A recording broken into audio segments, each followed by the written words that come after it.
Edward Snowden, l'informaticien poursuivi pour espionnage, se trouve à l'aéroport de Moscou, dans la zone de transit.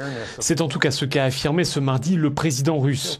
Cette déclaration de Vladimir Poutine lève donc une partie du mystère autour de la fuite de ce consultant informatique invisible depuis dimanche.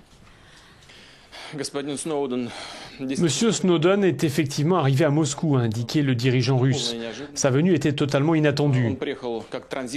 Il est considéré comme un passager en transit. À ce titre, il n'a pas besoin de visa. Il a le droit de s'acheter un billet et de s'envoler là où il veut. Il n'a pas franchi de frontières. Il n'a donc pas besoin de visa. Les accusations formulées contre la Russie sont insensées. C'est un passager en transit.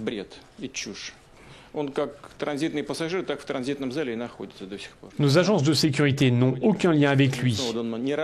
Concernant une éventuelle extradition, nous ne pouvons extrader de ressortissants étrangers que vers les pays avec lesquels nous avons signé des accords en ce sens. Et Vladimir Poutine a ajouté « Plus vite Edward Snowden choisira une destination, mieux cela vaudra pour lui et pour la Russie ». Edward Snowden a quitté Hong Kong dimanche. Les États-Unis déplorent le fait qu'il ait pu librement quitter ce territoire administré par la Chine. Les autorités chinoises ont-elles fait preuve de complaisance? Pékin dénonce cette insinuation.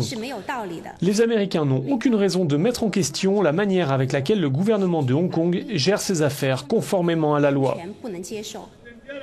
Plusieurs sources indiquent qu'Edward Snowden pourrait trouver refuge en Équateur. Ce pays accueille déjà un autre pourfendeur des secrets américains, Julian Assange, fondateur de Wikileaks, réfugié depuis un an dans l'ambassade de l'Équateur à Londres.